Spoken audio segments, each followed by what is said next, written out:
The mist was thick that morning, so thick it seemed to breathe.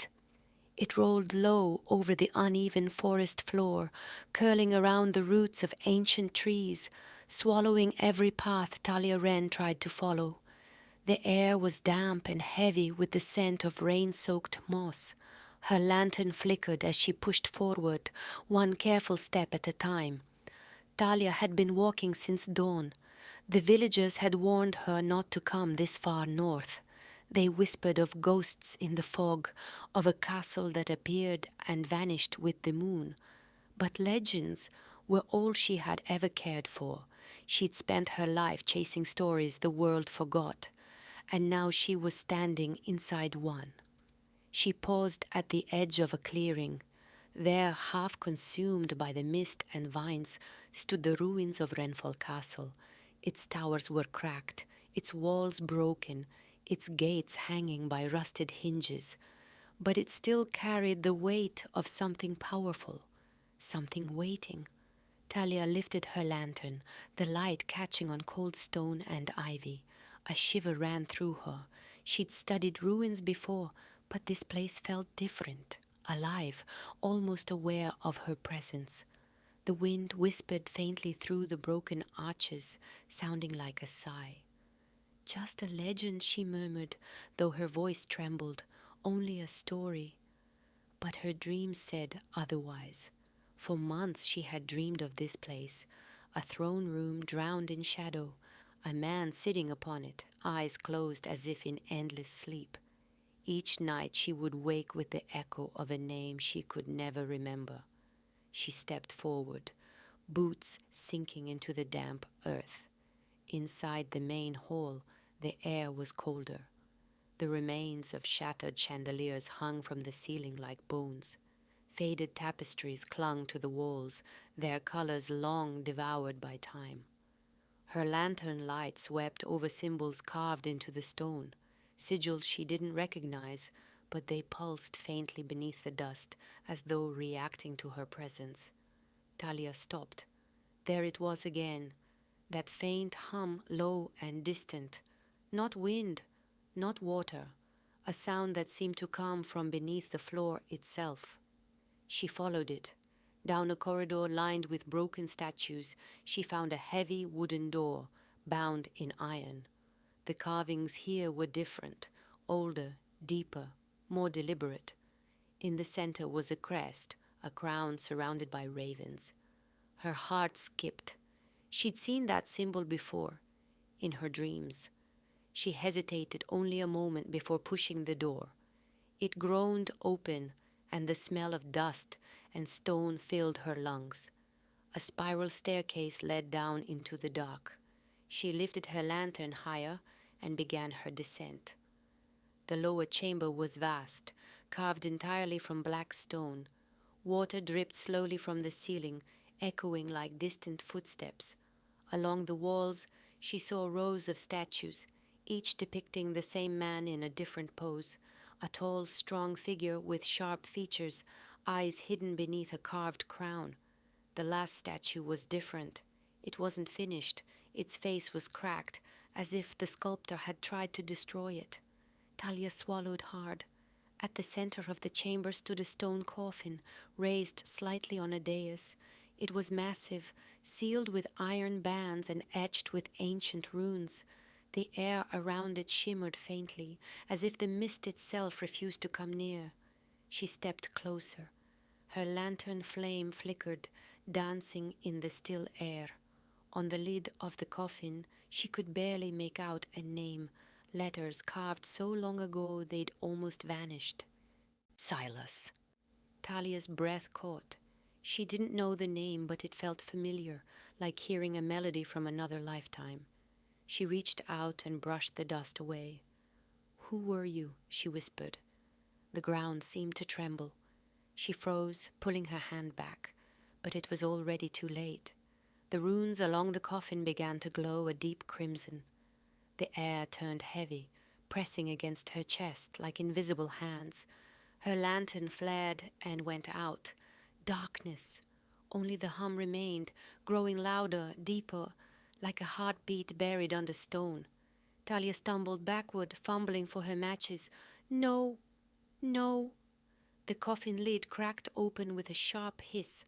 Cold air poured out, thick as smoke. A pulse of power rolled through the chamber, making the walls groan and dust fall from above. Something ancient was waking. When the silence returned, Talia could hear only her breathing. She struck a match, the small flame trembling in her shaking hand. The coffin was open just a few inches now, enough for her to see a faint glimmer within. She took one step closer, and another. A pale hand rested on the edge of the coffin. Long fingers, elegant but strong, streaked with centuries of dust. Her match burned out. She dropped it. The next moment something moved in the darkness, a sound like a long, sharp inhale after years without breath. Then a voice, soft, low and rough, like stone breaking after ages of silence. "Who dares wake me?" The words rolled through the chamber, deep enough to shake the floor. Talia froze. Every instinct told her to run, but her legs refused. The air around her was cold, yet her pulse raced hot. Her voice cracked. "I didn't mean to. I didn't know someone was—" Another sound, metal scraping stone. The coffin lid slid aside, and the shape inside began to rise. For a moment all Talia could see was shadow. Then, in the faint light of her fallen lantern, she saw him. A man, tall and still as a statue, his hair dark and tangled, his clothes torn but regal, his skin was pale, like marble left too long in the dark, and his eyes, when they opened, were not human. They glowed faintly crimson. He looked at her, as if seeing through time itself. Talia stumbled back, pressing against the wall. "You're alive."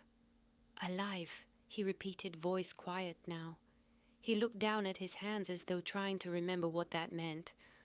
The seal, broken. His gaze lifted again, locking onto hers. "How long has it been?" "I don't know," she whispered. "Centuries, maybe." His expression hardened. "Then the world has forgotten me." She didn't know what to say. He stepped toward her slowly, the sound of his bare feet against stone echoing. Even weakened, there was something commanding about him, like the air itself bent around his will. "Your blood woke me," he said. "I can smell it." Talia's breath caught. She realized there was a small cut on her hand, a scrape from when she'd brushed the coffin. His eyes darkened, the crimson deepening. "It has been a very long time since I've tasted life." He took one more step, and she saw the faint glint of fangs beneath his lips. Talia's heart hammered. "If you hurt me, you'll lose the only person who knows what this world has become." He paused. For a long moment neither moved. Then his gaze softened, not much, but enough for her to see the man behind the monster. "What is your name, mortal?" "Talia," she whispered. He repeated it quietly, tasting it like an unfamiliar word. "Talia." Then, after a moment of silence, "I am Silas Wren, king of blood and shadow." "And this?" He looked around the ruined chamber with faint disgust. "Was once my throne." Talia swallowed. "The world doesn't remember your name." His expression turned cold again. "Then I will make it remember." The glow in his eyes flickered faintly before dimming. He staggered slightly, catching the edge of the coffin for balance. Talia stepped forward instinctively. "You're weak." He looked at her with something between annoyance and surprise. "Weak?" he repeated, as though the word was foreign. "You've been asleep for centuries. You need blood, or rest, or—" He straightened, his pride returning. "I need nothing." But his voice lacked strength. Talia hesitated. "You'll die if you don't recover." He gave her a faint, humorless smile. "I already have." Outside, Thunder rolled over the forest. The mist thickened, pressing against the castle walls. Talia looked around the chamber, realizing just how deep underground they were. "We should leave. It's not safe here." Silas looked toward the stairway. "No, they sealed me here for a reason. And if the wards are broken—" He glanced back at her, eyes narrowing. "Something else will soon awaken too." "What do you mean?" He didn't answer. His gaze drifted to the symbols glowing faintly along the walls. "The spell that bound me was not only mine." A shiver ran through her. "There are more like you?" His lips curved slightly. "There were, but only one king." Talia's lantern flickered back to life, casting its glow over both of them. For a moment, in that dim golden light, Silas looked almost human, tired, lost, beautiful in a way that felt wrong to stare at for too long. He turned his head, meeting her gaze. "You shouldn't have come here," Talia ran. She blinked. "I never told you my last name." He smiled faintly. "You didn't have to." Talia froze, her heart slamming against her ribs. The voice was low, rough, like stone cracking after centuries underground. Silas Wren was no longer the pale, lifeless figure she had found. His eyes, once dull, now glowed faintly, silver with a touch of red, like moonlight striking old wine. His lips trembled as if unused to speech, and his chest rose with shallow, uncertain breaths. She stumbled back a step, her hand clutching the lantern so tight it flickered. I didn't mean to. You didn't have to wake me," he said again, softer now. The words rolled like distant thunder, edged with exhaustion more than anger. Talia swallowed, searching for her voice. "I didn't mean to. I thought it was just an old tomb." Silas blinked slowly, his gaze dragging across the crypt. The centuries had not been kind. Stone cracked, vines crept through the walls, and dust covered everything. His hand brushed his chest, finding the faint mark where her blood had fallen. He looked at her then, truly looked, and for the briefest moment something flickered behind his tired eyes. Not rage, not hunger, something like wonder. "You're not afraid?" he asked. "I should be," Talia whispered, "but I'm not." Her voice was trembling, but her eyes stayed on him. She didn't know why, but she felt no terror, only a strange, aching pull in her chest. Silas tilted his head, as if trying to understand her words. Then he rose. It wasn't the graceful movement of a man. It was something far older, the quiet power of a being who once ruled the night. His chains clinked faintly as he straightened to his full height. He was tall, impossibly tall, and though his body bore the weight of centuries, there was still an aura around him, dark and commanding. The air thickened with his presence. Talia's lantern flickered again, shadows moving across his face. The scar that cut through his jaw caught the light, a mark from a battle long forgotten. Silas took a single step forward, and Talia instinctively stepped back, not in fear, but in awe. "Where am I?" he asked, voice lower now, the authority in it unmistakable. "The western woods," she said quietly. "What's left of them. The people call this place Rhenfall ruins." He frowned. "Rhenfall." He tasted the word as if it hurt. "They named it after me." "Yet you say it's ruins?" Talia nodded.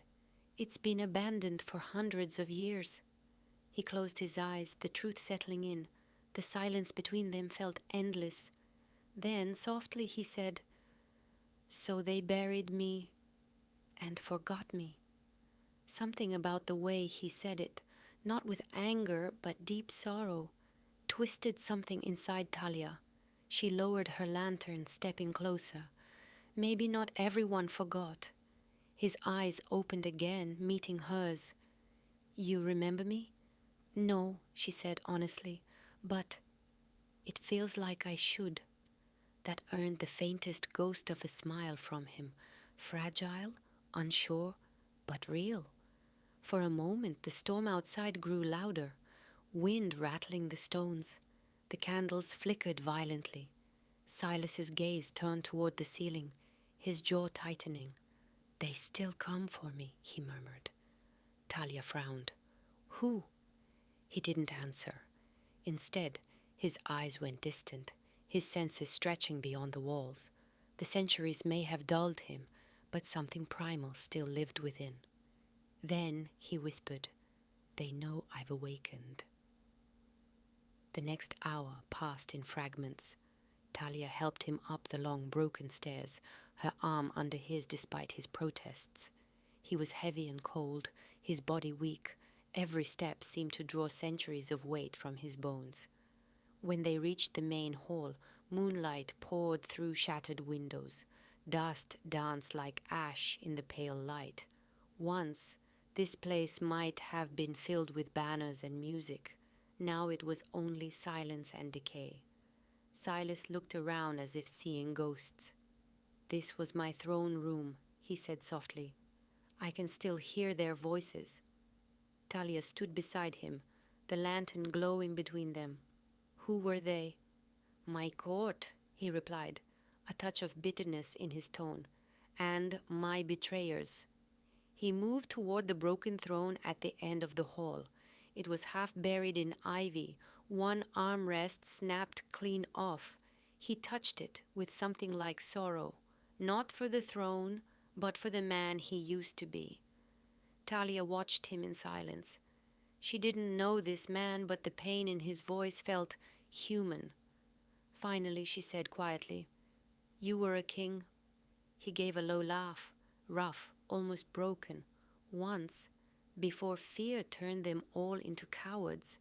She stepped closer. "What did they fear?" He turned to her, his eyes meeting hers again. The moonlight hit his face, sharp cheekbones, faint scars, and that strange, haunted beauty that didn't belong to mortals. "They feared that I loved them more than I feared the gods," he said. "And love makes a king weak." The words hung between them like smoke.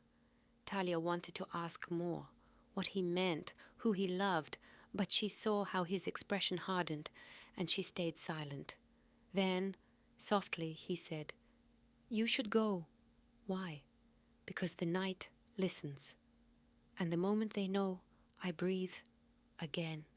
He trailed off, glancing toward the windows. The wind howled louder, like a warning. "They will come." Talia hesitated, gripping the lantern. "I won't leave you." He looked at her sharply. "You owe me nothing." "Maybe not," she said, her voice barely above a whisper. "But something brought me here." And it wasn't an accident. Silas stared at her for a long time. For the first time in centuries, he didn't know what to say. Outside, lightning flashed across the sky. That night, Talia built a small fire in the great hall. Silas sat across from her, his back against a crumbling pillar. He said little, but his eyes never stopped watching, not out of threat, but curiosity. When she finally spoke again, her tone was softer. "Your name, Silas Wren. People still speak it, you know, in stories. They say you drank the blood of your enemies, that you turned on your own people." He smiled faintly. "They always remember the monster, never the man." Talia stared into the fire. "Were you a monster?" Silas's eyes glowed faintly in the dim light. "Once, but even monsters bleed." The silence that followed was heavy, intimate. Talia didn't realize she'd been staring until he spoke again. "You're not like them," he said. "Who?" "The ones who came before. Hunters, thieves, those who thought my castle held treasures worth dying for." "I didn't come for treasure," she said softly. "I know." He leaned his head back, closing his eyes. "You came because something called you." Talia hesitated. "Yes." "Then you are not safe." he whispered, because if you were called here, it means the curse is not over. The fire flickered, shadows bending across the stone walls. Outside, thunder rolled once more, closer this time. Talia drew the shawl tighter around her shoulders, her pulse quickening. What curse? Silas opened his eyes, and for the first time she saw real fear in them, the one that binds my soul to blood. The firelight trembled against the cracked walls, stretching their shadows high like restless spirits. Silas's eyes caught the flame, turning molten, neither red nor silver, but something ancient between. Talia barely breathed. What do you mean? Your soul is bound to blood. Silas looked down at his hands, the veins faintly glowing beneath his pale skin. When I was king, I sought to protect my people from death. I thought if I could bind my soul to something eternal, I could rule forever. I was a fool. He drew a long breath, as if the words themselves hurt. The one who offered it. She promised me eternity. I thought it meant power, but it was hunger, the kind that never ends. Talia's voice trembled. Who was she? Silas's gaze lifted slowly. The blood seer, my greatest enemy, and once my closest ally. There was bitterness in his tone, but also something else, regret, maybe even longing. She said she would give me life eternal, he went on, his voice low like confession. But every century that passed, I felt less alive. My heart still beats, my body still moves, but what's left of my soul burns with every drop I take. Talia's brows furrowed. So you stopped? He almost smiled. For a time? But that is the curse. I can never stop completely. I am bound to the living, to their blood. Without it, I fade into the dust again. He gestured faintly toward the coffin below. You saw the result. Talia felt a chill crawl across her skin. You were asleep because I chose it, he finished. Better to sleep in silence than feed on the innocent. I sealed myself away when the hunger became unbearable. For a long moment, neither of them spoke. The only sound was the soft crackle of fire and the distant thunder rolling through the mountains. Finally, Talia whispered, Then why did I wake you? Silas met her gaze, a long, searching look that made her chest tighten. That I do not know, but you carry something within you that doesn't belong to mortals. She blinked, confused. What are you talking about? The blood that woke me. It wasn't ordinary. He leaned closer, the air between them heavy with his presence. It called to me. It knew my name. Talia's heartbeat thundered in her ears. You're saying my blood is tied to my curse, he finished, his voice quiet but certain. Her mind raced. None of it made sense. Yet deep down, a strange feeling stirred. She'd dreamed of this castle for years. She'd drawn it, written about it, long before she ever found it. I've seen you, she whispered before she could stop herself. Silas's eyes narrowed. When? In my dreams, she said, voice shaking. Since I was a child. I never knew your name, but it was always this place, always your voice. Silas didn't move. His expression softened, a flash of something vulnerable behind the centuries of darkness. You dreamed of me, he said quietly, almost to himself. Then the curse isn't finished. Talia looked at him, puzzled. What do you mean? He stood slowly, his shadow stretched long behind him. The blood seer warned me before I sealed myself away, that when the curse turned upon itself, when my blood found its mirror in another, my slumber would end. My blood found its mirror, Talia repeated. You think that's me? Silas looked at her for a long time, and for the first time since his awakening there was no command in his voice, only quiet awe. I think you are the reason I'm breathing, he said softly. And that terrifies me. The wind howled outside, rain lashing the old stones. Talia stood slowly, her hand clutching the lantern again.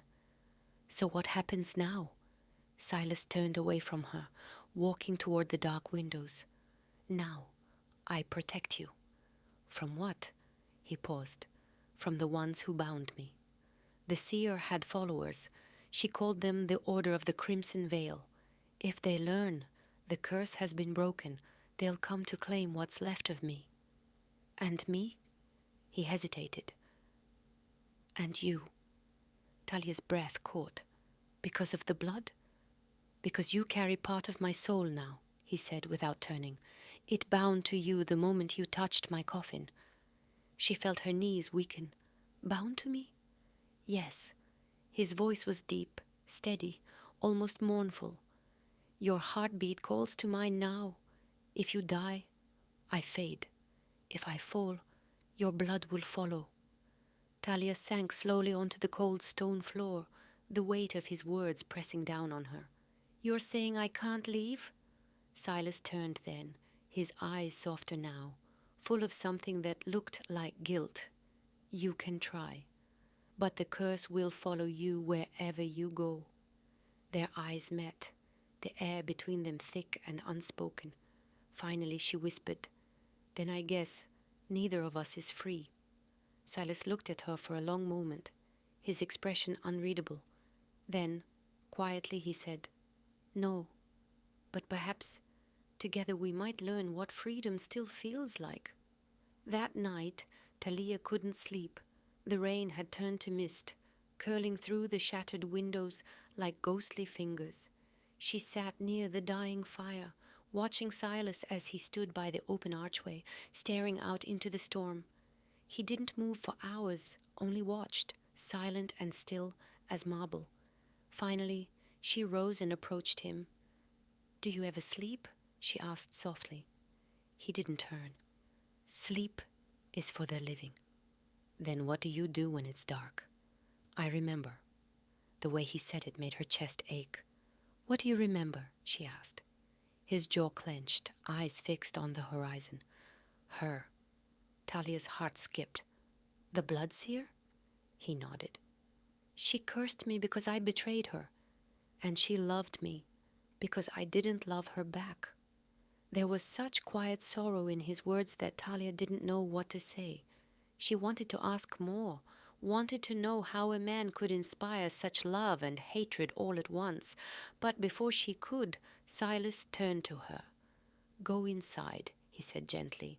The mist is not kind to mortals. And what about you? He almost smiled, a faint, sad curve of his lips. I was born of it. Talia lingered, her lantern glow catching his face.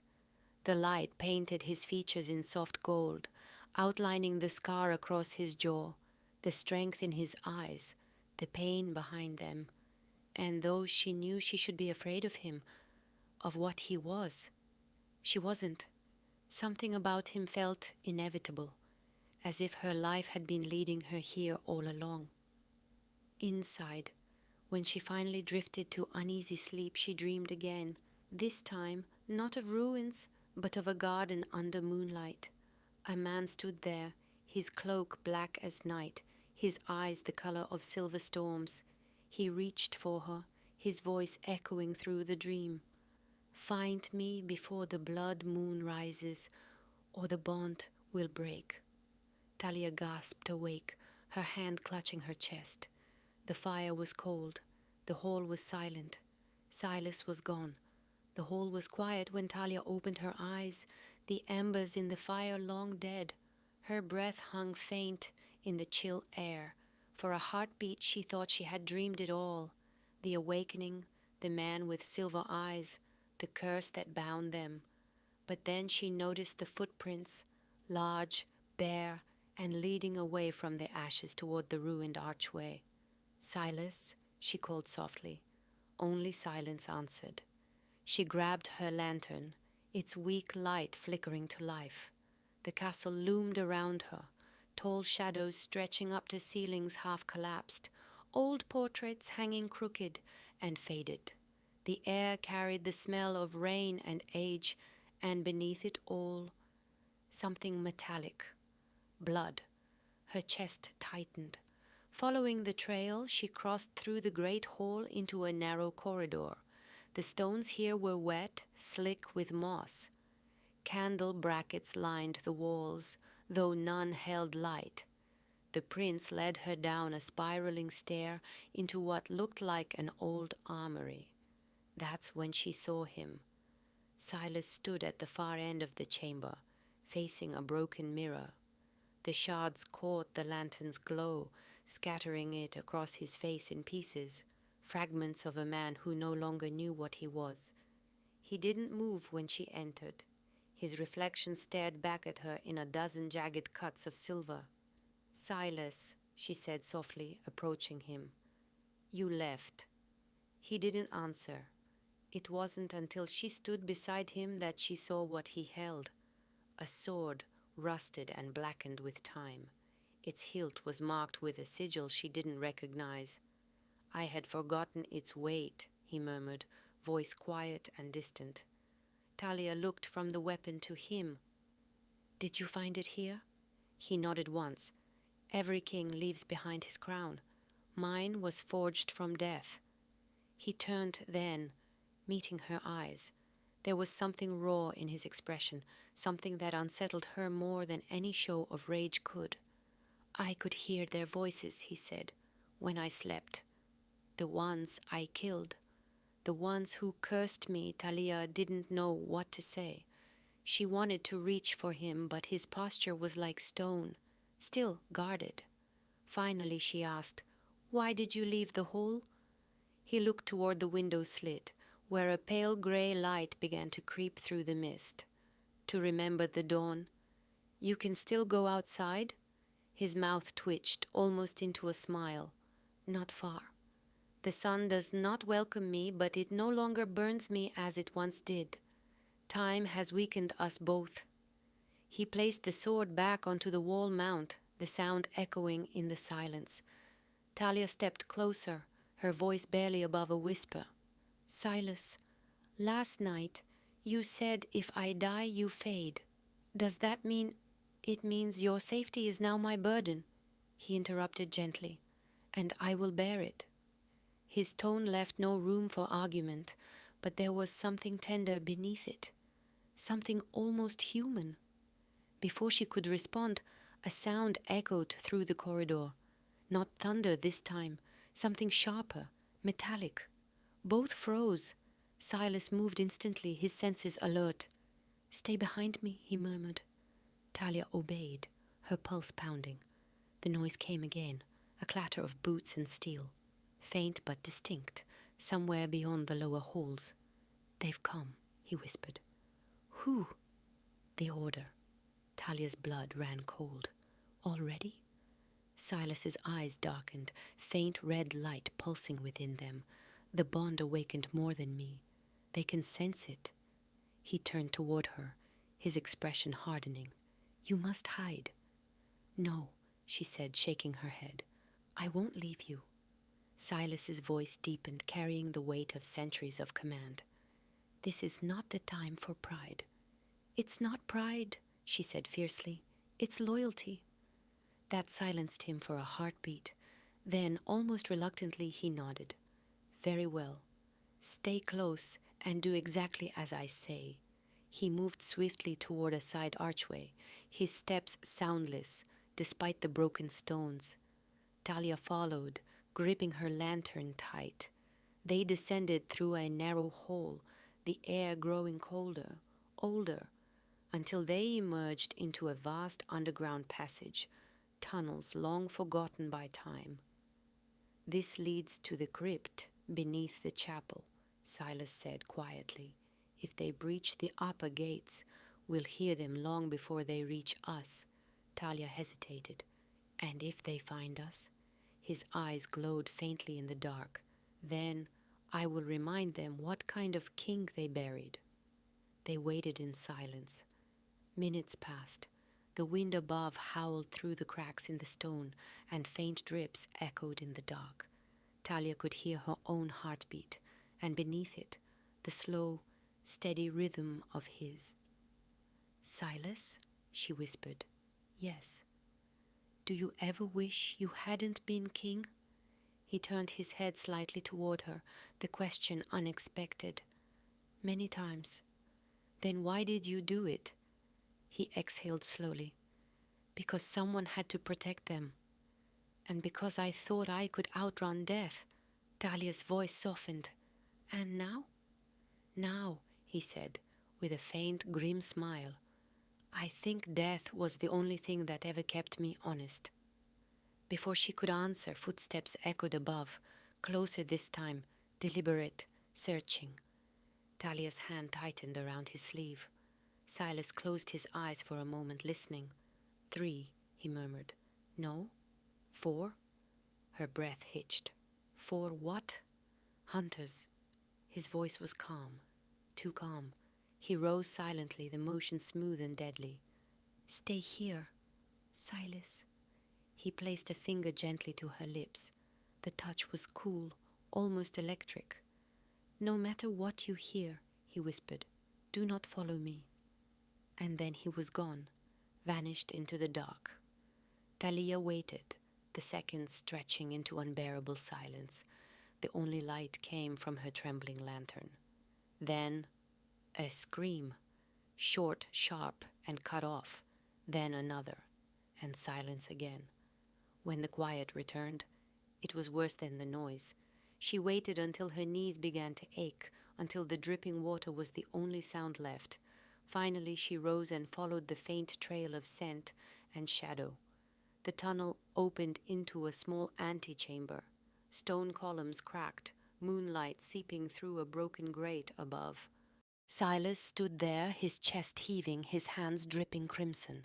4 bodies lay at his feet, armored men, their faces pale, their weapons scattered. Talia froze. He turned toward her, and for the first time since she had met him, she saw the monster in full. His eyes glowed bright red, his fangs bared, his veins dark with hunger. "Silas," she whispered, voice shaking.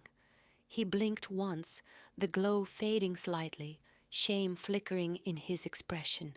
He wiped his mouth with the back of his hand, but the gesture couldn't hide what she had seen. "They would have killed you," he said quietly. Talia's voice broke. "You killed them." He stepped closer, his expression pained. "I had to." "No, you wanted to," she said, backing away. "I saw it." He stopped then, his face hardening, but behind the anger there was hurt, deep and ancient. "You think I wanted this?" he said, voice low. "You think I enjoy what I am?" Her breath caught, tears forming. "I don't know what to think." For a moment neither moved. Then softly Silas said, "You should fear me, Talia." She shook her head, eyes shining. "I don't." "You should," he said again, stepping closer, "because every time I look at you, the hunger grows stronger." The air between them trembled. Danger and longing twisted together. Talia's pulse raced, but she didn't look away. "Then fight it." He stared at her, the war behind his eyes visible, centuries of pain and desire colliding in one impossible moment. Finally he whispered, "You don't understand. I'm fighting every second I breathe." The torchlight flickered low, licking the stone walls like dying breath. Silas stood still as marble, his expression unreadable. For a heartbeat, Talia thought he might vanish again, dissolve into shadow, as he had before. But he didn't. Instead he turned away, voice rough and tired. "You shouldn't have come after me." "I couldn't just sit there," she whispered. His hand curled into a fist at his side. "You think this is bravery?" "It's madness." "Maybe," she said. "But it's mine." Silas's jaw tightened. For a moment the silence between them seemed alive, full of ghosts, heavy with the weight of what neither could say. Then, with a weary sigh, he crossed to one of the fallen hunters. The man's armor bore a black crest, a serpent devouring its own tail. Talia frowned. What is that symbol? Silas crouched, his long fingers tracing the emblem with something like recognition. The Order of the Veil, he murmured. They served me once, before they turned. Turned? He looked up at her. When I became what I am, they swore to destroy all traces of my reign. They called it purification. Talia's gaze drifted to the men lying motionless on the cold floor. They failed. He shook his head. No, they've only begun again. From one of the corpses he pulled a sealed parchment. The wax was fresh, a blood-red mark pressed into the shape of a winged crown. He tore it open. Talia watched his face as he read. It grew darker with each line. "What is it?" she asked. Silas didn't answer immediately. When he finally spoke, his voice was low, as if saying the words out loud might make them real. "They know about you." Her heart stuttered. "Me?" He handed her the parchment. She took it, her fingers trembling.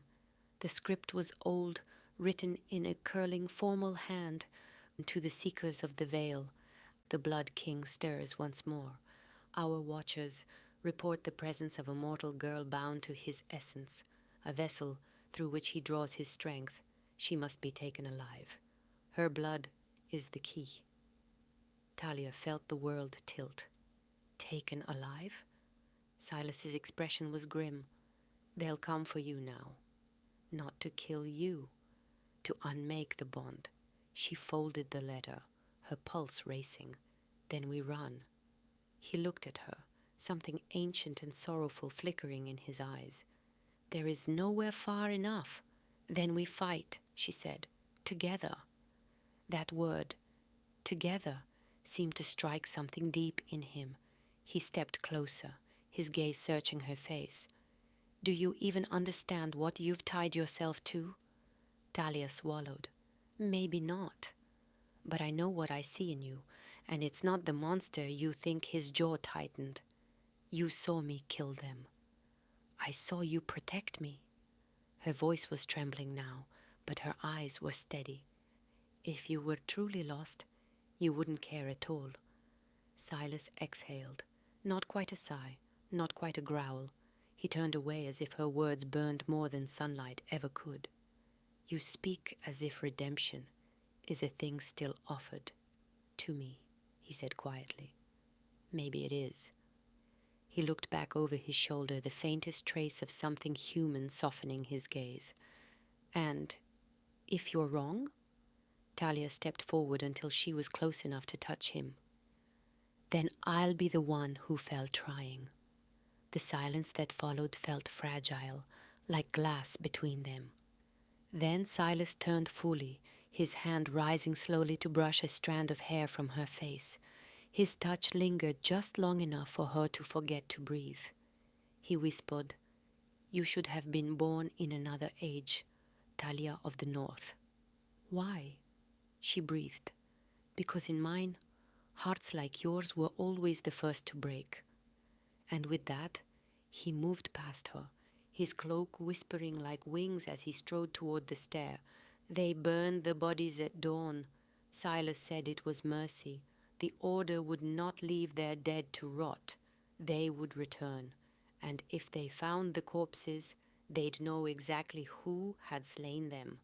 Fire erased the evidence. Talia stood by the pyre, watching the smoke coil upward through the gaps in the ruined ceiling. The light caught in Silas's hair, turning the silver strands to faint gold. She wanted to speak, to ask what came next, but something in his expression stopped her. He looked like a man standing on the edge of two worlds, one made of memory, the other of guilt. Finally, she said softly, "You said this place was once a kingdom. What was it called?" Silas's gaze drifted toward the horizon, a faint, misted glow through the shattered arch. "Elendor," he said, "the kingdom of dawn." "It sounds beautiful." It was. What happened to it? He was silent for a long moment. Then I did. The word struck like a blade. Talia turned to him, confusion and pity twisting together. You destroyed your own kingdom? Silas didn't meet her eyes. I thought I was saving it. A plague had taken the land. Famine. War. I made a bargain to end it. But every cure has its cost. What did you bargain with? She asked quietly. His gaze lifted. Steady. Unreadable. My soul. Talia felt the chill in those words. And what did you get in return? The power to save them all. He turned, the faintest tremor in his voice. But salvation bought with blood is no salvation at all. I saved the land.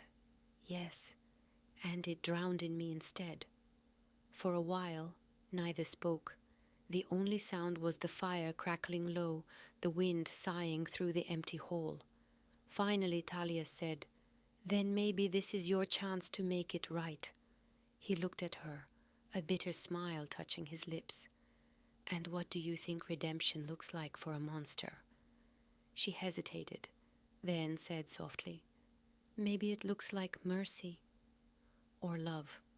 He flinched, not visibly, but enough that she saw the shift in his breath. Love, he repeated, the word foreign on his tongue. You speak of it as if it were a cure. It can be, she said. He met her gaze for a long, quiet moment. Or it can be another curse. Before she could answer, the air changed. A faint tremor rippled through the floor, a deep echoing pulse from far below. Silas went still. Do you feel that? Talia nodded, uneasy. What is it? He closed his eyes, listening. The old wards. Someone's opened the outer gate. The order again? No, he said, voice sharpening. Something worse. What could be worse? He turned to her, eyes flashing crimson. The thing that cursed me in the first place. They ran through the lower corridors, the air growing colder with each step. The tremors grew stronger, a rhythmic pulse, like the heartbeat of something ancient stirring beneath the stone. When they reached the crypt's edge, Silas halted. The air shimmered faintly, like heat above a fire, but wrong, colder. Talia clutched her lantern tighter. What's happening? He stepped toward the shimmer, his voice low. The seal? It's breaking. Seal? He looked back at her, his expression grim. The tomb of the one who made me. Her blood ran cold. You mean? Yes, he said, the true king beneath the crown. The light around the seal began to pulse brighter, the symbols etched in the stone igniting one by one in a pale, unholy glow. Talia stumbled back. Can you stop it? Silas's hands tightened into fists. Maybe, but not without... He stopped, glancing at her. Not without what? He hesitated, the words heavy in his throat. Not without feeding. She froze. He stepped closer, his eyes burning now, hunger and restraint battling within him. I can't hold the seal's power in this state. I need strength.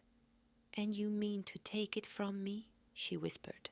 He looked at her, pain flickering across his face. You are the bond, Talia. Your blood anchors me. It keeps me sane. But now... His voice broke. Now it may be the only way to keep this world from falling again.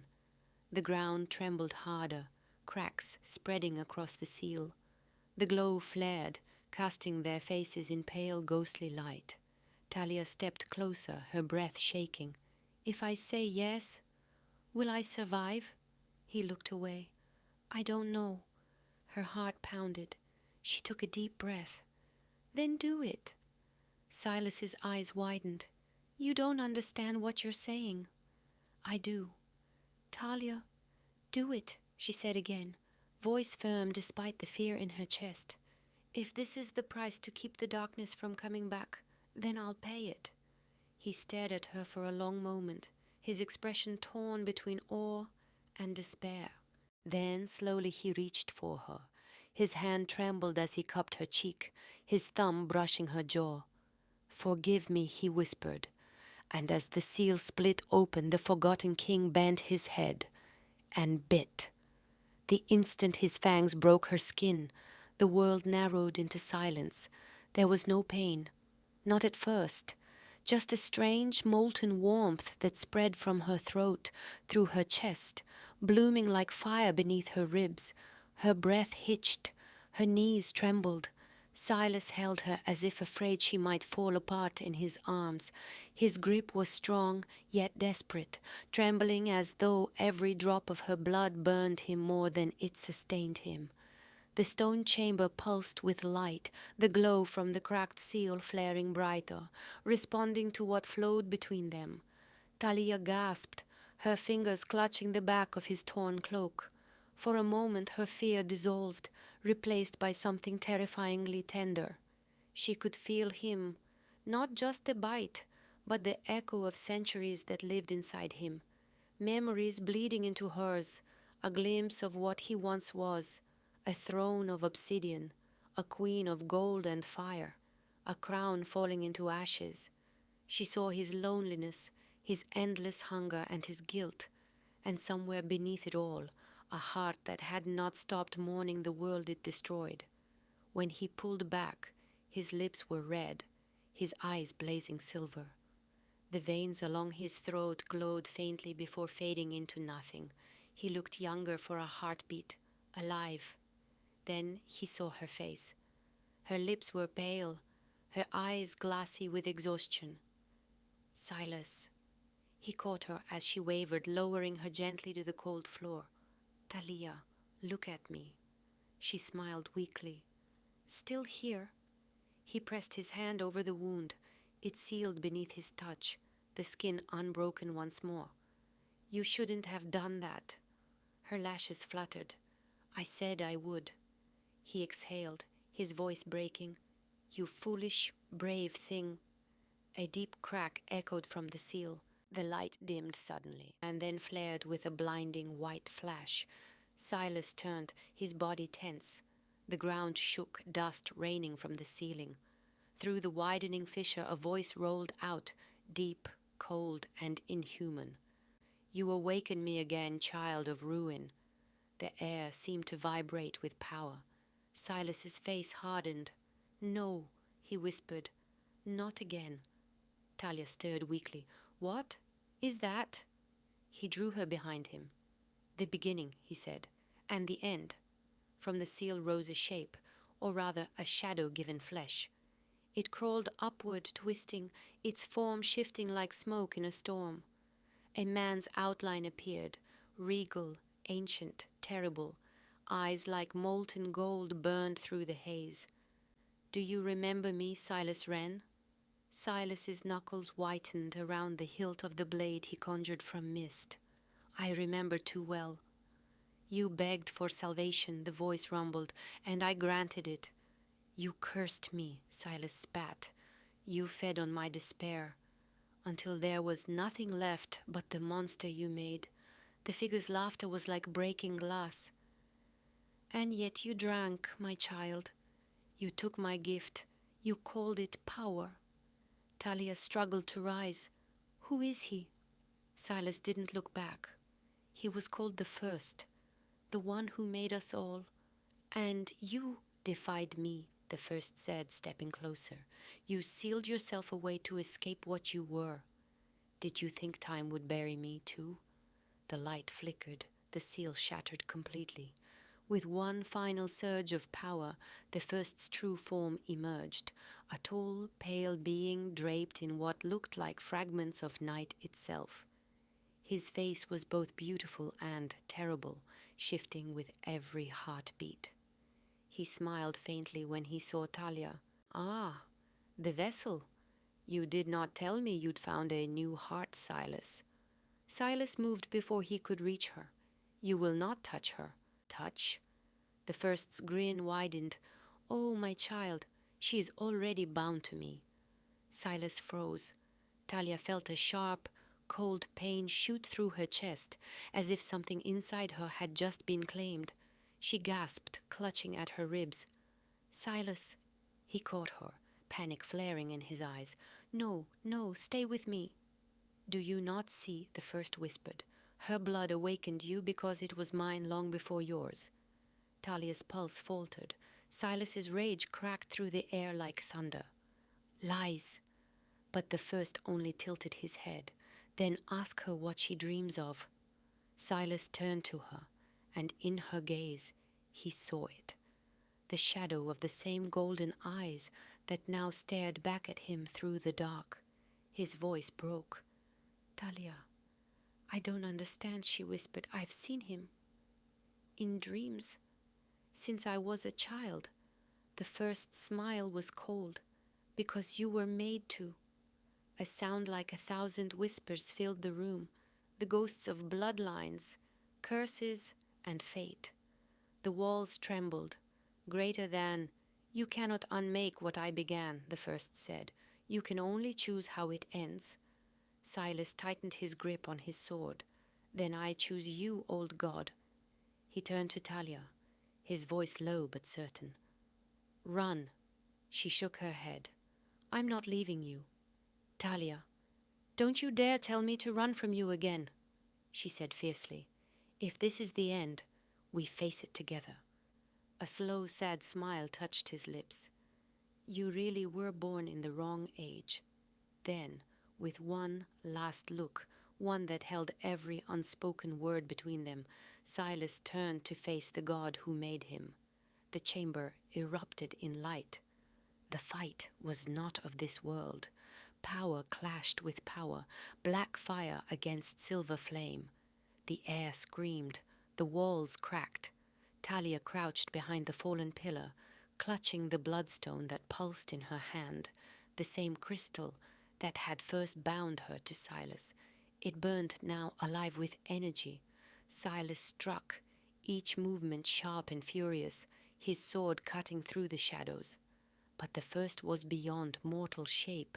Every blow he landed only scattered mist and laughter. "You cannot kill what is eternal," the first taunted. "Then I'll damn you instead," Silas growled. He slashed again, and this time the blade flared white. The first recoiled, surprised. "What is that?" Silas's eyes gleamed. "A gift from the one thing you never understood." "And what is that, child?" "Love." He drove the blade into the god's chest. A scream split the hall, not of pain but of fury. The first staggered, dark light spilling from the wound like tar. Talia stumbled forward, holding the bloodstone high. Its glow merged with the light of Silas's blade, red and white twisting together until they became gold. Silas shouted over the roar, "Talia!" "The stone!" She understood. She pressed the bloodstone to the blade, and together they drove it deeper into the creature's chest. For one blinding instant, everything went silent. Then the world broke. Light burst outward, swallowing shadow and sound alike. When the silence returned, it was gentle. The dust settled. The seal was gone. Talia woke to the scent of rain. She lay in the courtyard, dawn breaking above the shattered castle. "Silas?" she whispered. No answer. She sat up slowly, her head spinning. The bloodstone lay beside her, cracked, but still faintly glowing. And then, through the soft morning fog, she saw him. Silas stood by the edge of the ruins, the rising sun painting his skin in gold. She ran to him. "You're alive!" He smiled faintly, turning toward her, but his eyes were no longer silver. They were warm gray, human. "I think," he said softly, "for the first time in 1,000 years." Talia's breath caught. "You're free?" He nodded. "The curse is broken. The first is gone." She laughed, showing a sound half relief, half disbelief, and threw her arms around him. He caught her, holding her close, his hand trembling against her hair. But then his voice changed, quieter. "The bond, it's fading." She pulled back slightly. "What do you mean?" "I'm mortal now," he said, "and mortals are not meant to live as long as I have." Her smile faltered. No, no, you can't. He touched her cheek. Shh, it's all right. I was never meant to outlive the dawn. Silas, please. He smiled sadly. You gave me peace, Talia Wren. You gave me back my soul. That's more than eternity ever did. Tears blurred her vision. I don't want peace. I want you. He leaned close, his forehead resting against hers. Then remember me. That's how kings live forever. The light around them grew stronger, soft gold filling the ruins. And then he was gone. Only the wind remained, and the faint hum of the cracked bloodstone glowing gently in her palm. Talia pressed it to her heart and whispered, I will. 3 winters had passed since dawn had touched the ruins of Rhenfall. The world had moved on, or so it seemed. In the nearby valleys, people spoke again of the sun after long years of cold shadow. The forests began to bloom. The rivers, once thick with ash, ran clear once more. But in the heart of that renewed world, beneath the soft green hills, something still waited, and Talia Wren could feel it. The scholar's cottage she had built sat at the edge of a forgotten road, a half-day's walk from the ruins. By day she gathered herbs and studied the old scrolls salvaged from the castle's library. By night she dreamed, always the same dream. A voice whispering through the wind, a silver crown lying broken in the dust, and a faint heartbeat echoing from beneath the earth. Sometimes she thought she heard his voice, faint, distant, calling her name. She would wake with her fingers curled around the cracked bloodstone, the same one that had pulsed in her hand the night the seal was broken. It glowed only faintly now, yet its warmth never faded. One night, as rain whispered against the window, Talia sat by her table, reading a brittle parchment she'd found deep in the castle's western vault. The ink was nearly gone, but one line remained clear. The first may fall, but his shadow has many names. She frowned, tracing the letters with trembling fingers. What does that mean? The candle beside her flickered, once, twice, then went out. A chill spread through the room. Outside the rain stopped. The silence was sudden, unnatural. Talia rose slowly, her pulse quickening.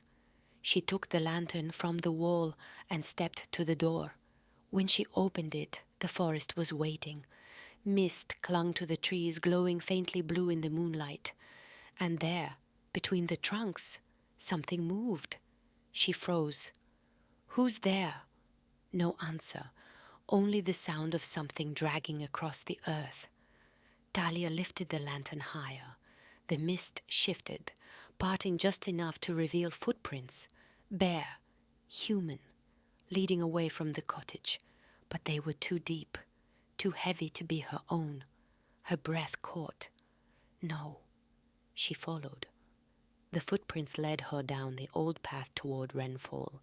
Every step made her heart ache. Every shadow whispered of a memory she still wasn't ready to face. When she reached the edge of the ruins, the wind seemed to stop altogether. The moon hung low, veiled in crimson clouds, and there, at the center of the courtyard, someone stood, a tall figure cloaked in darkness, his back to her. The bloodstone in her pocket began to hum. Silas, she whispered. The figure turned.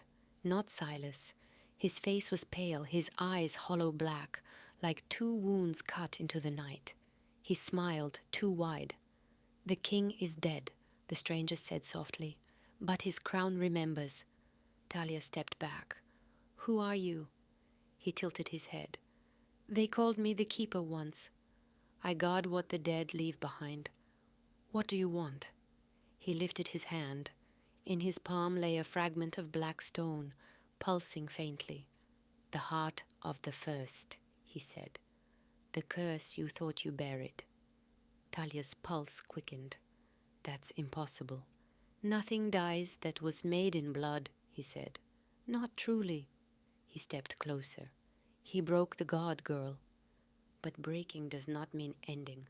The power seeks form again. It always does. And this time, it has chosen you. She shook her head. No. The ground trembled beneath them. The bloodstone in her hand flared, answering the black shard in his. A low, resonant hum filled the air. Not a sound, but a feeling. A heartbeat beneath the world. Her eyes widened. That voice, she knew it. Silas, she whispered. The keeper smiled. Ah, you hear him too. Where is he? Everywhere, the man said. Nowhere. Between he reached toward her. Let me show you. Before she could move, his hand brushed her forehead. The world went black. When she opened her eyes, she was no longer in the ruins. She stood in a vast, empty hall, moonlight pouring through shattered windows, dust drifting like snow.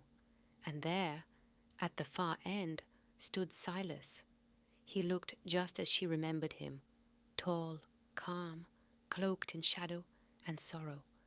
But when he turned, his eyes glowed red once more. Silas, he smiled faintly, but it wasn't his smile. You shouldn't have come back, Talia. Her breath caught. This isn't real. Oh, it is, he said. This is what remains of me. The part that never left the curse. He began to walk toward her. His steps echoed hollow and slow. Greater than, he's rebuilding, he said, through you. Through the bloodstone she clutched it in her palm, shaking her head. I won't let him. Silas's voice softened. You can't stop it. You carry him now. Tears welled in her eyes. Then what do I do? He stopped just inches from her. The faintest trace of warmth crossed his expression. The real him, breaking through the shadow. Find the crown of dawn, he whispered, before the shadow does. The crown? But before she could finish, the hall began to collapse around them. Silas reached for her, his hand fading to smoke. Talia, wake up! She jolted awake on the cold stones of the courtyard, gasping for breath. The keeper was gone, but in the distance, across the ruins, she saw something glint beneath the fallen archway. She walked toward it slowly, the bloodstone burning in her hand. It was a crown, silver, broken clean down the center. When she touched it, the world shivered, and a whisper filled her ear, soft and familiar. I'm still here. The days that followed were shrouded in mist and silence. Talia scarcely slept. Every time her eyes closed, she saw Silas, standing at the edge of the ruins, watching her with that same haunted gaze. The broken crown now rested on her table, wrapped in a cloth of faded velvet. She could not bring herself to look at it for long. The silver was warm to the touch, as if it breathed faintly. The villagers had begun to whisper again, of shadows moving in the fields, of animals found drained of life, of voices calling their names in the night. She knew what it meant. The curse was spreading again, and this time the bloodline that had once contained it was gone, except for her. Talia had never believed the old stories. She was a scholar, not a sorceress, but the bloodstone and the crown had chosen her, and in the flicker of her lantern at night, she could almost see why. Her reflection had changed. Her eyes glowed faintly amber now, just like his once had. She left her cottage before dawn, the crown wrapped carefully and strapped to her satchel. Her destination, Elendor, the forgotten capital. The archives there were said to be sealed by holy fire, untouched since the First Age. If there was any truth left, any hope, it would be buried in those ruins. The path wound through dark woods and frost-bitten fields. Twice she thought she saw someone behind her, a figure wrapped in grey, keeping distance, the keeper perhaps, or something worse. By the third night, she found refuge in the remains of an old chapel. The stained glass was shattered, the altar blackened with age. She sat before it, lighting a single candle, and pulled the crown from her bag. It shimmered faintly in the candlelight, soft, almost beautiful, and for a moment she heard a heartbeat again, greater than Talia. She closed her eyes, tears welling. "Silas, you shouldn't have taken the crown. I had to. You're bringing it back to him." "No," she whispered fiercely. "I'm going to end it." "You can't destroy what you carry inside you." Her hands trembled. "Then tell me what to do." Silence. Then, softly, "Find the temple beneath Elendor. The fire still sleeps there. It's the only thing older than him. Elendor was not a city anymore. It was a graveyard. Towers sunken into the earth, marble halls turned to bone-white dust. Talia entered through what was once the great north gate. The wind moaned through the empty streets, carrying whispers that weren't her own. She lit her lantern and followed the carvings along the wall, runes of protection, now worn to near nothing. At the heart of the city stood the temple, vast, silent, crowned with vines and decay. The doors were half buried in rubble. She knelt, brushing away dust and stone until the ancient symbols beneath began to show. They burned faintly at her touch. When she pushed, the doors opened without a sound. Inside, the air was cold and heavy. Statues lined the walls, angels and kings, all with their faces covered. In the center, a long stairway descended into darkness.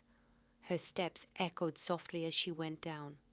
At the bottom was a vast underground hall, circular, its walls carved with murals depicting battles between gods and men.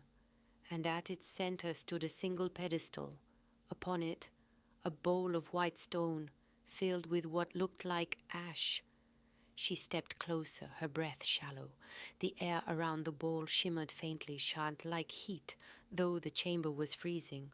She set the crown down beside it. Immediately the ash stirred. The voice came from behind her. She turned and froze. Silas stood at the far edge of the chamber, but this time his form flickered, like smoke caught between two flames. His eyes were dim, hollow, his voice soft. "You shouldn't be here. I'm here to free you. You don't understand." He took a step closer, his expression torn between love and dread. "If you burn the crown, you'll burn what's left of me." Her heart clenched. "Then I'll find another way." "There isn't one." He reached out, his hand barely brushing hers, and the air pulsed with power. The crown glowed, answering his touch, and the ash flared into white flame. "It's calling him," he whispered. "You have to choose, Talia. Save me, or save the world." Tears spilled down her face. "Don't make me do this. It was always going to be you." The floor trembled. The walls cracked. From the shadows beyond, something began to move, vast, shapeless, ancient. "The first," it whispered in 100 voices. "Give me what is mine." Talia grabbed the crown, clutching it to her chest. The bloodstone flared red-hot in her palm. Silas's voice broke. "Talia, please." She looked at him, the man she had once loved, the man who had given everything to save her. And she whispered through tears, "You already did." Then she threw the crown into the white flames. The world screamed. The flame erupted, swallowing the chamber in blinding light. Talia fell to her knees, her body burning, her mind filled with every voice that had ever been bound to the curse. She saw Silas, standing within the fire, smiling one last time. "Thank you." Then he was gone. The light consumed everything, the temple, the city, the shadow, and when the world finally went still, only ashes remained. They found her days later, lying among the ruins. The crown was gone, the curse ended. Her eyes no longer glowed. Only peace remained in her still quiet face. But when the first rays of dawn touched the ruins of Elindor, something shimmered faintly in the dust, a single silver petal glowing softly as if waiting for someone. And far beyond, in the mist over Rhenfall, a voice whispered once more, faint, tender, eternal, I'll wait for you at the dawn, Talia. Years passed. The world healed. The story of the forgotten king became a legend, a tale told beside hearths on winter nights. They said a scholar had faced a god and ended the age of darkness, that she had loved a cursed king and freed his soul. And though no one ever found her grave, travelers swore that on the coldest mornings, when the mist rolled through the old ruins, they could hear faint footsteps, two sets walking side by side toward the sun.